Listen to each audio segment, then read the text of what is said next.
Hey, what's going on, guys? It's Turin here, and today, guys, I'm here with another Total War Warhammer online commentary. In this battle, I'm going to be playing the Empire. I know a lot of you guys have been asking for more Empire games, so guys, I'm here to deliver. So I'm going to be facing off against Bretonnia, and I actually made a huge mistake in the selection screen. I actually picked the TempleHOF Luminarch, and I guess I wouldn't call it a mistake per se, but I was actually intending to get the Sunmaker, which is really, really good against the Bretonnian infantry blobs with foot squires and battle pilgrims and all that. But still, I ended up bringing TempleHOF, so you guys are in for some entertaining treats here. But guys, the TempleHOF actually isn't terrible in this matchup because, again, Bretonnia's going to have, mobile troops often, Grail Knights, Knights of the Realm, maybe even Pegasus Knights or things like that, and being able to snare them with the Nets of Amnitok and bring Lore of Life is actually a pretty nice synergy there. So the TempleHOF's definitely going to get down and dirty. I'm actually going to go after the Fey Enchantress right away with it. But aside from that, front line is swordsmen here. They're shielded. They trade somewhat well with like low tier infantry. Granted, they will get cut to pieces, by foot squires and things like that. When you have the Archlector there providing that melee attack and damage resistance in conjunction with Lore of Life, they can be, a really, really solid anvil and kind of sit there for a while and, do pretty good work for you at the end of the day. I do have two groups of crossbowmen, very, very good. Obviously, a little bit superior to the peasant bowmen and should be able to kind of zone them out and just give me a little bit of utility there. I do have halberds and spears in the flanks protecting. A group of Denvergriff Knights, which I think is essential, and I really like to use them defensively and just kind of, chase away any mobile threats and things like that. So they do have an anti-large bonus of, let's go ahead and take a look just to kind of sate our curiosity here. I think it's actually like 30 or something. So yeah, it's pretty serious. Yeah, 30 bonus versus large, which is incredible. And I do have the silver bullets in the back who are just absolute thug life. They are good at taking out armored lords, Bretonnian cav, just a great all-around unit. And they can pepper foot squires pretty efficiently. So yeah, that's pretty much it for my army. For my opponent, he does have two of these Grail Knights hidden up in the trees. And I actually, part of me didn't really calculate the size of his army well. I thought this was his whole army because he had foot squires, he has two paladins, he has the damsels with Lore of Beasts, and a Fey Enchantress. So I figured a lot of his resources were like spent down here, but I was indeed wrong. He does have some mounted yeomen deployed in the back, an entire line of foot squires, which are just like a jack of all trades unit against, they're just so good because even against like unarmored units or like low armor units like swordsmen, they have an anti-infantry bonus actually built in. So some units in their tooltip, it says they have it, but these guys actually have one of +8. So they hit like trucks. They're pretty scary guys. So a whole front line of foot squires, some peasant bowmen in the back. He does also have the Fey Enchantress, so he's definitely going to go for a Death Star, a death style build, or Death Star. But right now, guys, this is the most important thing right here to make sure to show you guys. The TempleHOF coming in hot. I was targeting her, and she's just literally like flying right into this thing's face. So it's just going to come in and blast these troops into the Shadow Realm. You can see those foot squires just get torn asunder. So they actually lost 30 models there, about 29 models it looks like. And you can see the Fey Enchantress lost about 40% of her HP. So that was so incredibly cool. You can just see the scorched earth. So that was great. So aside from that, the two Grail Guardians up the hill, foot squires, two paladins, Grail Reliquae, of course, and you can see it looks like he's trying to form like a shield wall around the Fey Enchantress, so my targeting might be off.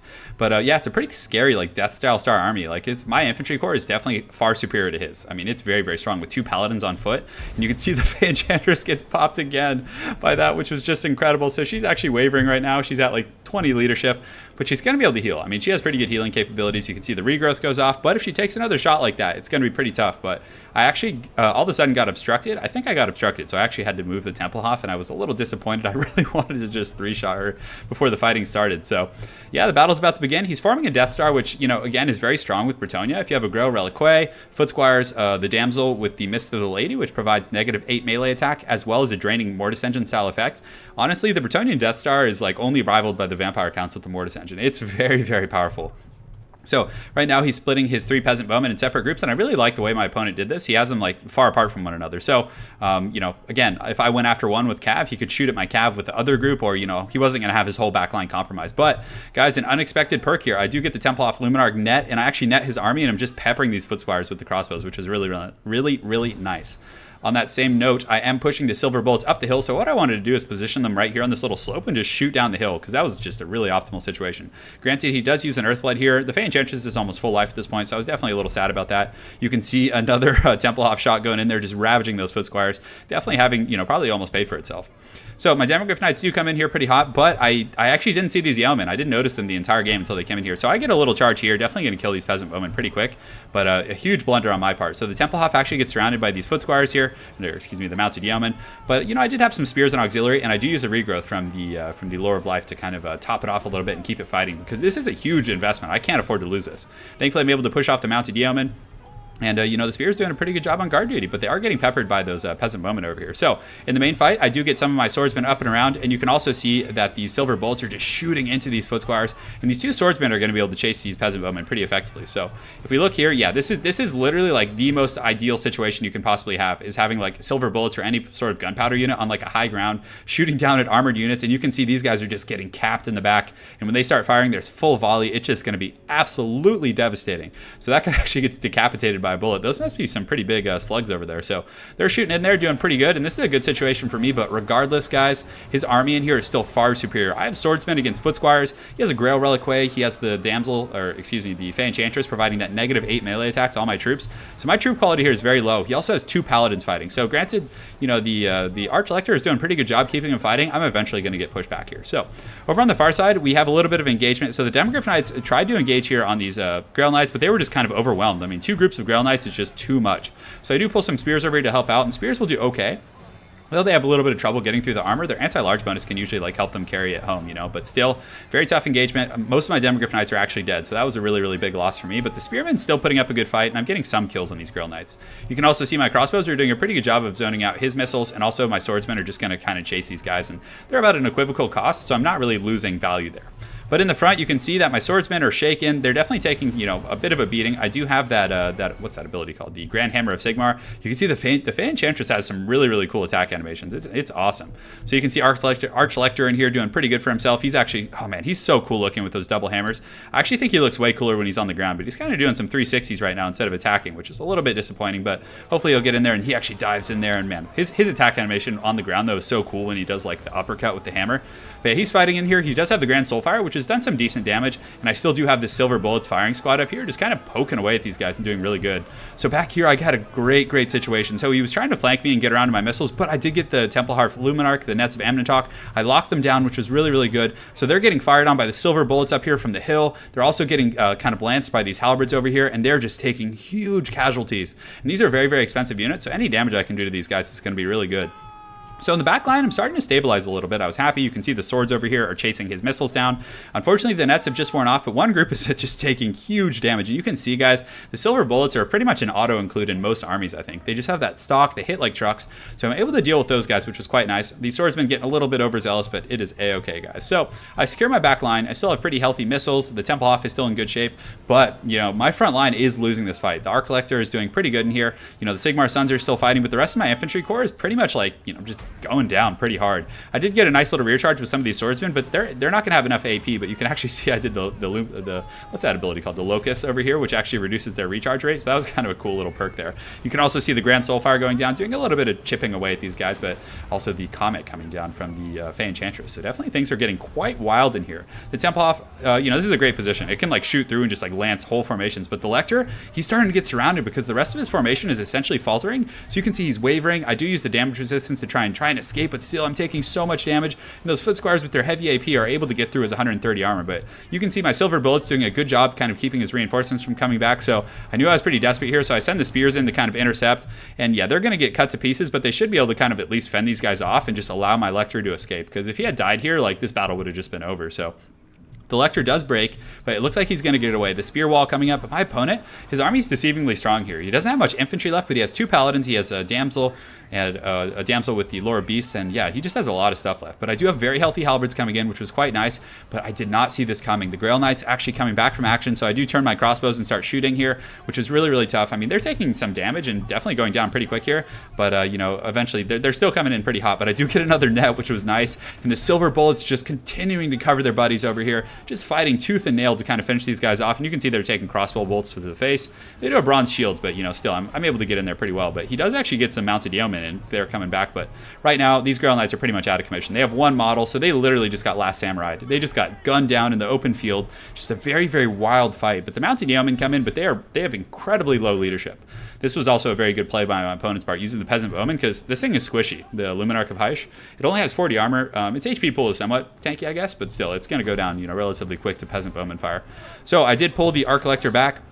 He's pushing in on these Yeomen, doing the Grand Soulfire, which is actually really good against them. So they actually get broken and pushed off here by the Jade Wizard and the Lector. They're doing a pretty good job. But guys, my entire front line is essentially compromised. So you can see he has a Damsel, he has 2 full health Paladins, he has a Grail Reliquary, and he does have the Fey Enchantress, who is near her healing cap, but is at pretty much full health. So right now I'm having to do a bit of a tactical retreat. So I'm going to essentially try and get my missiles up the hill, try and retreat them, get the Silver Bullets over here shooting, but they're being chased by Foot Squires, which is really tough.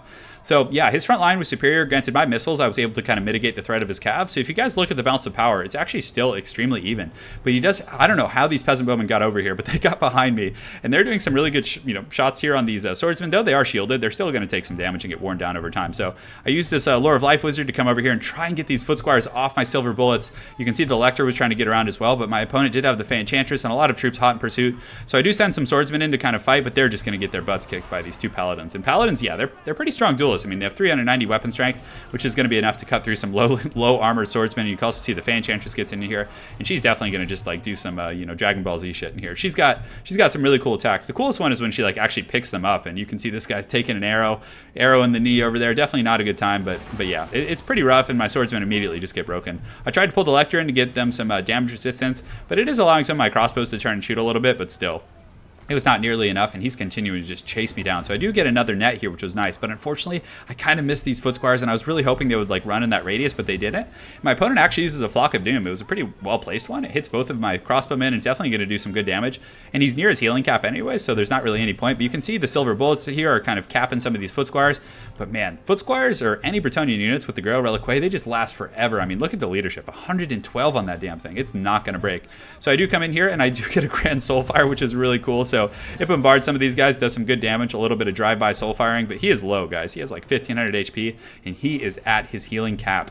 So over here, the Lore of Life Wizard and the guys are kind of pushing off some of these Foot Squires, trying to finish him off to allow my missiles to start fighting again. He does have some spearmen, and he's not a pushover. I mean, he has 13 kills and 300 weapon strength, so he's getting in there. He's shanking some of these guys, and they are wavering, which is quite nice. But you can see my firing line is having to fall back, and I'm just trying to like kite and fight, basically scoot and shoot as they call it in RTS games. And it looks like I was actually able to completely eliminate a group of Foot Squires, so just a testament to their leadership. But I'm also getting some good crossfire here on this Damsel, just having to run. I was just like trying to get my bearings and reform some troops, because I think I did have some reinforcements coming back. I had some swordsmen over here. I do have the TempleHOF, which is just kind of like scooting around, running from these peasant bowmen, and of course this Jade Wizard. He was abandoned by these spearmen, so he's fighting those Foot Squires alone, which is really, really tough. And there's also a Paladin coming in pretty hot, which is really scary. So yeah, the Lector right now, he kind of, some of his troops were getting isolated. My opponent was sending things in different directions, which makes sense, but also that was a clutch play. So the TempleHOF, I was going to call it, the TempleHOF, is able to hit the Fey Enchantress, bring her down from about 60% to like almost death, and the Arc Lector is just going in balls deep for that. He's going to go in there and just chase her down. It looks like she does use some sort of a heal, but she actually gets interrupted, so how clutch was that? The Arc Lector actually interrupted that heal. If I'm not mistaken, if it was a healer, it was some sort of a cast.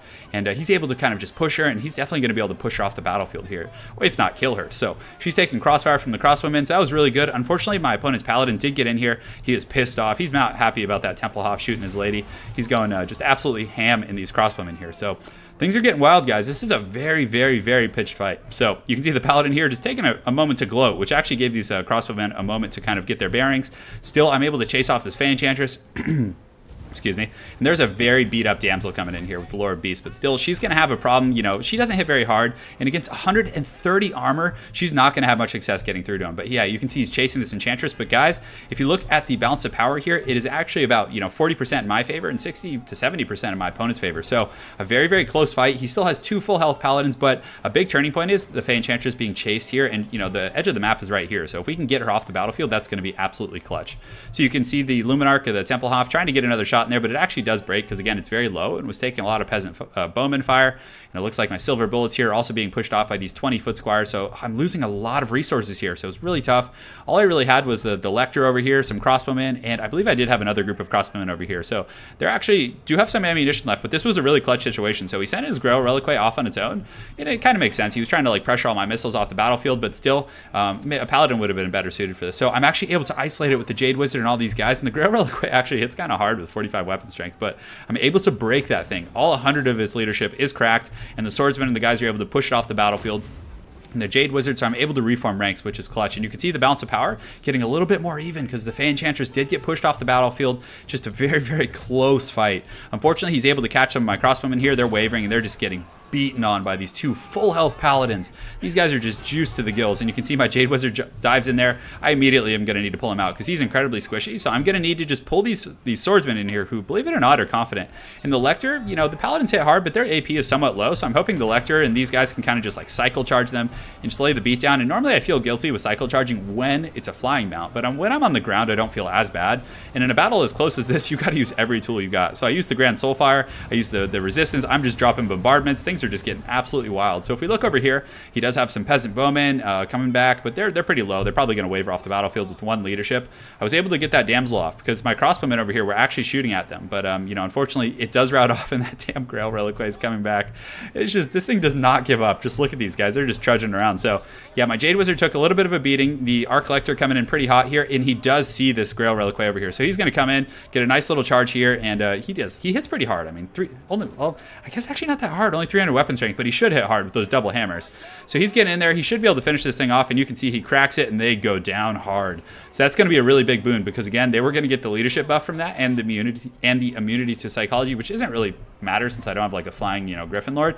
But you can see their leadership is dropping to shaken, guys, which is just so clutch. And these swordsmen, with the support of the Lector, they actually have 68 melee attack, so they're actually making some decent contact, though they have low AP, because melee attack essentially determines the likelihood of hitting something. So, you know, again, they're actually making contact, whereas they might struggle against the relatively high melee defensive paladins otherwise. But you can see the Lector charging in there with his Barded Warhorse. He's been taking a few hits, and also that Grand Soulfire coming down just over and over. So very cool stuff. I do have some crossbowmen coming back here. They are shaken. They were able to like chase off some of my opponent's troops, and I really wanted to just make sure this damsel with Lord Beast couldn't come back and cast like a Flock of Doom or something. I didn't know his Winds of Magic situation. I assumed it was quite low, but still, you know, you never know. And you can see he does pop an Arcane Conduit, so I was just using those guys to kind of zone mainly. So the Lector is pretty low. They're continuing to just cockfight over here. The Paladins are working their way through my swordsmen, who are now wavering. The Jade Wizard, you know, 1 or 2 hits on either of my lords could be really, really bad. You can see this one Paladin actually gets drove off the battlefield, and this other one is definitely going to just, you know, kind of get surrounded by the Lector and the Jade Wizard, and they should be able to fend him off here in just a moment. So you can see the swordsmen and the boys are able to do it. So the Lector leading his people to a grand, epic victory. That was an amazing game. Really well played to my opponent. Super fun. And you know, it's funny when you make mistakes like that, kind of like similar into the random generated build, like in bringing a unit you don't normally build. It actually was really good, and arguably, I think that the Sunmaker would have been really good against that Footsquire spam, but still, this thing was super clutch. I mean, I was able to net down his knights, and then on top of that, I was able to like crossfire and just gun them all down in a few volleys. Still, you know, it was able to bomb the Fey Enchantress, but again, the Sunmaker could have done a ton of damage, but if I had brought the Sunmaker, he probably would have gone with the Spaghetti formation, and it wouldn't have been as good. So really cool stuff, and you know, I might actually like experiment with bringing this in later matchups against Bretonnia. So anyways, very well played to my opponent, Willie B7. I look forward to seeing you again on ladder, and I hope you guys enjoyed that Empire build. Have an excellent night, and take care.